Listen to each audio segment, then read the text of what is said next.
In this video, I'll present information from Chapter 12 of Human Anatomy and Physiology, 11th edition. This chapter focuses on the central nervous system. In particular, I'd like to introduce three regions of the brain. You should have already watched a video that discussed the cerebrum. These are the other three major regions, which include the diencephalon, the brainstem, and the cerebellum. So let's start with the diencephalon. This includes three paired structures, so there's one copy of each structure in each hemisphere of the brain. First we have the thalamus, seen here. It's an egg-shaped structure. It's the largest of the three in the diencephalon. Below that is the hypothalamus, and behind it is the epithalamus, otherwise known as the pineal gland. One other fact is that this diencephalon encloses one of the fluid-filled ventricles, the third ventricle. So let's first look at the thalamus. This again is the largest structure of the diencephalon, and as you can see here, it consists of many nuclei, so many clusters of cells with different functions. In particular, it is a relay station for input to the cerebral cortex. So it is taking many different sensory inputs from all over the body, whether it's from the eyes, from the ears, from the fingertips, etc., from all over the body. All of those sensations come to the thalamus. They're brought there by different fiber tracts, and it serves to send them to their correct destinations in the cerebral cortex. For this reason, it's also known as the gateway to the cerebral cortex. So that's the thalamus, basically the post office of the brain, receiving packages, which are sensory signals, and then delivering them to the correct location in the cerebral cortex. Next, we have the hypothalamus. Again, that's inferior to the thalamus. And again, it contains many clusters of neurons, so many nuclei that perform a variety of tasks. Additionally, it is connected directly to the pituitary gland by this structure known as the infundibulum. So just a few functions of the hypothalamus. There are many, but they include regulation of body temperature, regulation of your state of hunger. So you could be hungry or you could be sated, so hunger and satiety. Regulating thirst as well as water balance in your body, regulating sleep-wake cycles, and finally it is one of the two master controllers of the endocrine system, which you'll learn about in a future class. The master controllers include the hypothalamus as well as the pituitary gland. And finally we have the epithalamus, or pineal gland. This is most well known for secreting melatonin. And melatonin is a hormone that regulates sleep-wake cycle. So we saw that both the hypothalamus and the epithalamus have a function that includes regulation of sleep-wake cycle. So I will leave you with this question before moving on to the brainstem. Okay, so let's move into that brainstem, area number 3 of the brain. The brainstem consists of three main parts. We have the midbrain. You can see that on the posterior side up at the superior portion of the brainstem. That's the midbrain.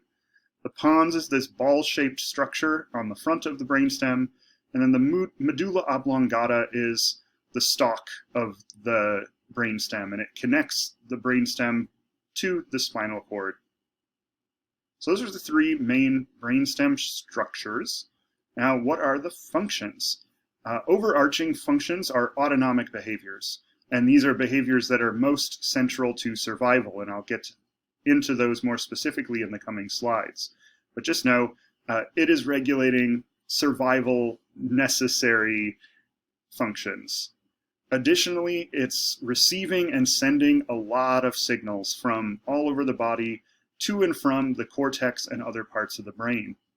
And then finally, we have 12 cranial nerves. These are nerves that extend from the brainstem or other parts of the brain. But in fact, 10 out of our 12 cranial nerves do extend from the brainstem. And they do things such as here, the vestibulocochlear nerve, which is nerve number 8, receives signals from the inner ear. And these signals help to control balance as well as hearing. Additionally, we have cranial nerve number 10, that's the vagus nerve. It's involved in many visceral functions involving organs of your trunk, and that includes things like your diaphragm, your lungs, your heart, etc.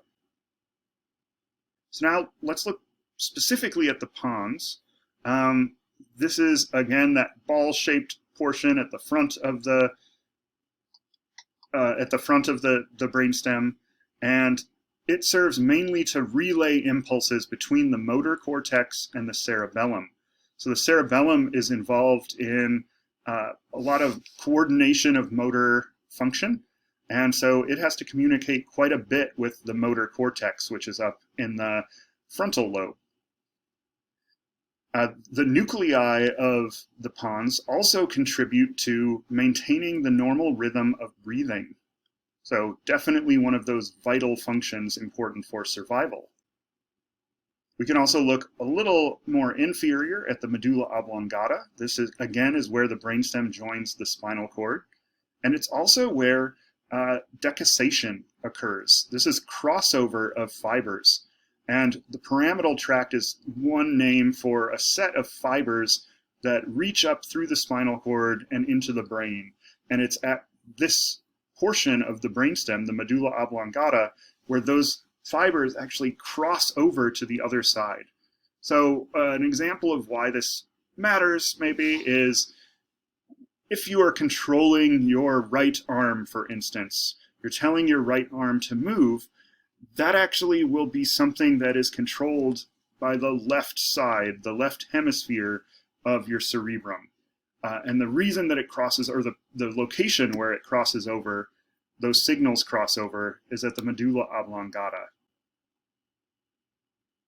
It has many functions. These include a variety of autonomic reflex centers, so the functions are going to overlap a lot with what we already looked at in the hypothalamus. This is a cardiovascular regulation center, so it's going to work to adjust both the force and the rate of heart contraction. It also is going to do body-wide regulation of blood vessel diameter, so that if you're doing bicep curls, it might open up some arteries allowing for more blood to get to your bicep, but then it might also close some arteries leading, say, to your feet, so that your blood pressure overall isn't wildly affected by changes in activity.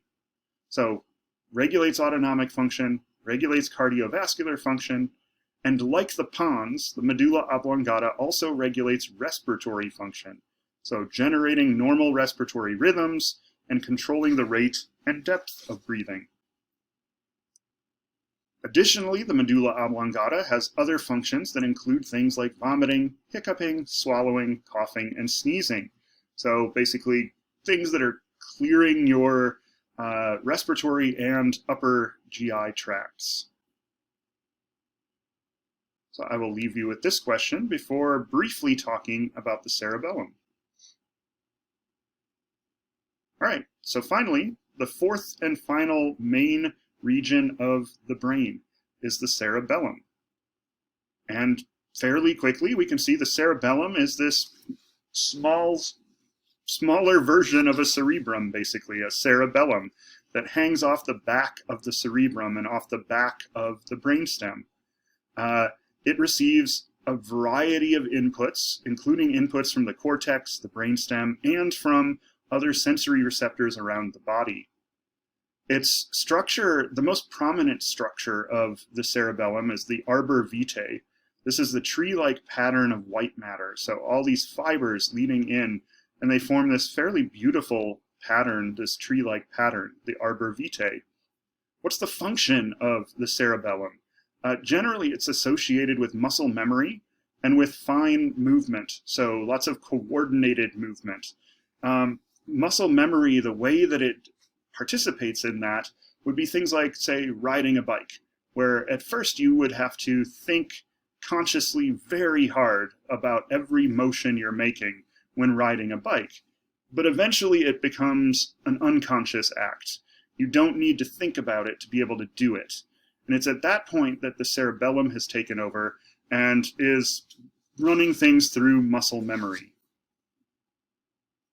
All right, so we have now moved through the 4 main regions of the brain, including 3 main regions in this video: the diencephalon, the brainstem, and now the cerebellum.